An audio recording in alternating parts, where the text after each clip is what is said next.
আসসালামু আলাইকুম, welcome back to my channel. আপনারা সবাই কেমন আছেন? আশা করি ভালো আছেন। আলহামদুলিল্লাহ, আমরাও ভালো আছি। এই তো সকালে চলে গেলাম নাস্তা বানাতে। আজকে বানাবো আলু পরোটা। এজন্য আলু আমি আজকে সিদ্ধ করি না, কালকে সিদ্ধ করা আলু ছিল, ওইগুলা দিয়ে বানিয়ে ফেলতেছি। তো আলুগুলা ম্যাশ করে তারপর চলে গেলাম আটাটা মাখার জন্য। তো তেল আর লবণ দিয়ে ভালোভাবে আটাটা ডলে ডলে মিশিয়ে নিছি। এখন অল্প অল্প করে পানি দিয়ে ডো তৈরি করে নেব। আর আব্দুল হাসিব কান্না করতেছে যাওয়ার জন্য ওর বড় আম্মুর সাথে। আরও বেশি কান্না করছে, আরও কত কিছু যে বলছে, ওইগুলার রেকর্ড করা হয়নি। এইগুলাই ভাবলাম যে একটু ভিডিও করি। বলতেছে আমি যামু, আমি গাড়ি টুটমু।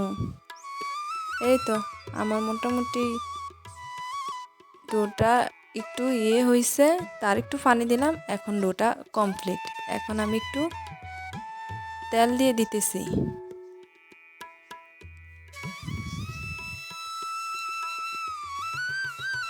ভালোভাবে ডলে ডলে পুরো গায়ে তেল মেখে দিতেছি। তেল দেওয়ার পরে এটা আরও সফট হয়ে যায়। আর এখানে আমি কড়াই বসিয়ে দিছি। এই কড়াইতে মাছ ভাজা হয়েছে। তো ভাজতে ভাজতে একটা সময় নাকি কালো হয়ে গেছে।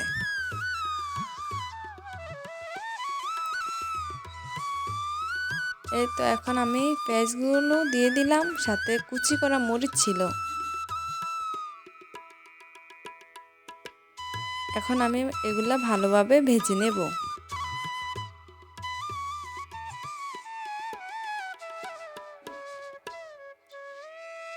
মোটামুটি পেঁয়াজগুলো আমার ভাজা ভাজা হয়ে গেছে। এখন আমি মথে রাখা ওই আলুগুলো দিয়ে দেব। এই তো আলুগুলো একটু নাড়াচাড়া করেই তারপর একটা ম্যাগি মশলা দিয়ে দিলাম, সাথে সামান্য পরিমাণ জিরা গুঁড়ো দিয়ে দিছি।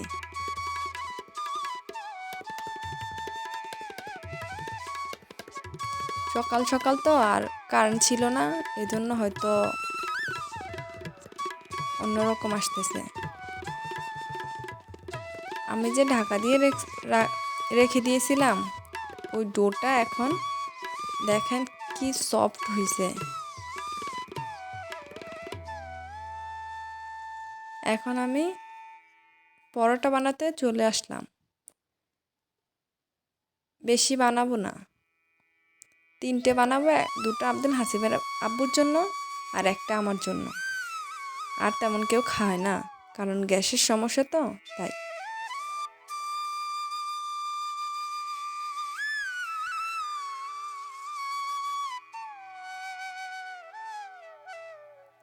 এই তো মোটামুটি আমার রুটিটা হয়ে আসছে। আমি একটু আলুটা একটু বেশিই নিছি।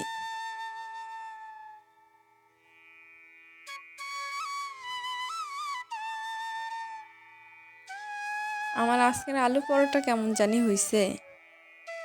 আব্দুল হাসিবের আব্বু বলতেছে তুমি যে ভিডিও করবা এই জন্য হয়তো এরকম হয়েছে। আমি আসলে আলু বেশি নিছি আর আটাটা কম নিছি, এই জন্য আমার রুটিটা এরকম হয়েছে। এই তো মোটামুটি আমার হয়ে গেছে। এটা আব্দুল হাসিবের আব্বু খাচ্ছিল, ওইটাই লাস্টে একটু ভিডিও করলাম। আর বাজার থেকে মাছ নিয়ে আসছে, তো পাবদা মাছ আর রুই মাছ।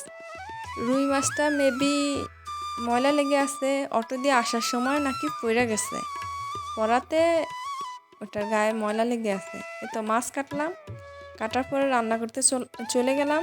রান্না করে আসে এখন চাদরগুলো নিয়ে আসলাম ভিজানোর জন্য। এখন ধুয়ে শুকাতে দিছি, একটা এখানে দিছি আর একটা ছাদে দিছি।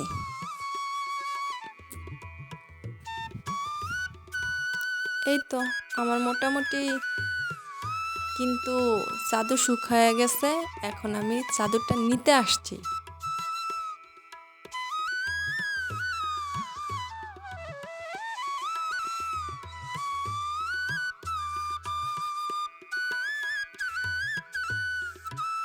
আর বালিশের কাভারগুলা এখনো ভিজা আছে, তাই এগুলা নিলাম না, এগুলা বিকালে নিলাম। এখন আমি চাদরটা বিছিয়ে আপনাদেরকে ফাইনাল লুকটা দেখাচ্ছি। চাদর ধোয়ার পরে এত এত ভালো লাগে, শুতে অনেক আরাম লাগে।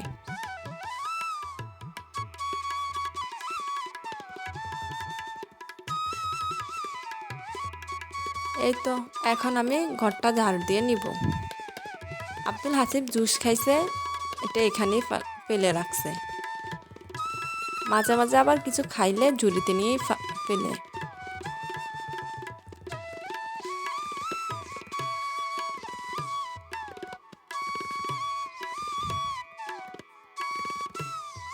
এখন আমি পুরো ঘরটা ঝাড়ু দিয়ে নিব। প্রতিদিনই একটা একটা করে রুম দেখাই আপনাদেরকে আর কি, পুরো রুম তো দেখানো সম্ভব না, তাই।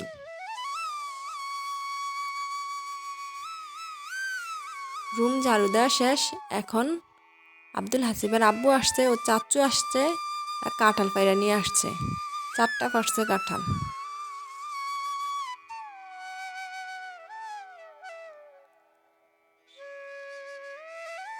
তারপর আমরা সন্ধ্যায় বসলাম। প্রতিদিন এক খাবার খেতে ভালো লাগে না, এক একদিন একটাই খাওয়ার চেষ্টা করি। তো বিস্কিট খেয়ে নিলাম, আমি একটা নিছি, আব্দুল হাসিবকে একটা দিছি। এখন রাতে রুটি বানাতে চলে আসলাম। তো পানি বলক চলে আসছে, এখন আটা দিয়ে কাই গুলে নিতেছি।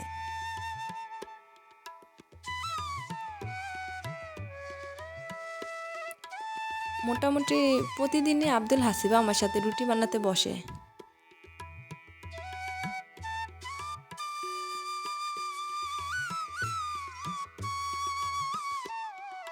আব্দুল হাসিবের রুটি বানানো তো আর আপনাদের সাথে শেয়ার করা হয় না, তাই আজকে একটু শেয়ার করলাম।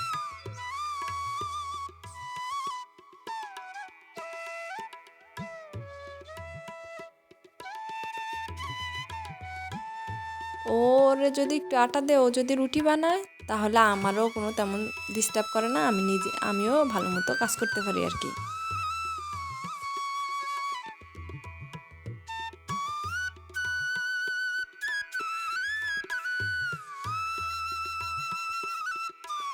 এই তো আব্দুল হাসিবের রুটি বানানো শেষ।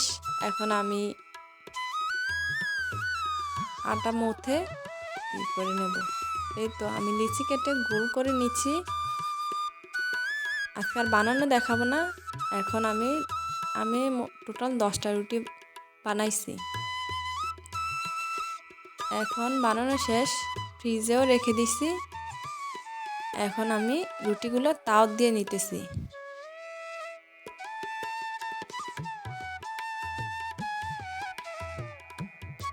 একটা রুটি আমার হয়ে গেছে, এখন আরেকটা দিয়ে দিছি।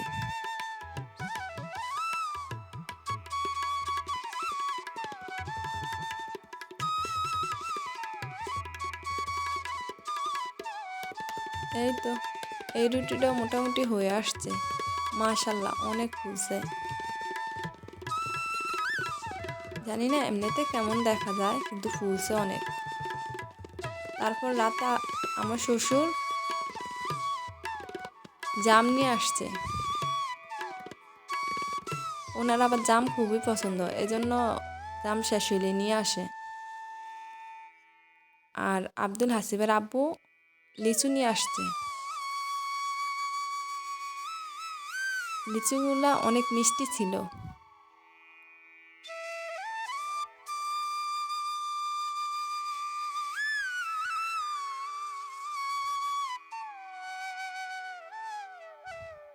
এই তো লিচুগুলো প্যাকেট থেকে বের করে রেখে দিছে।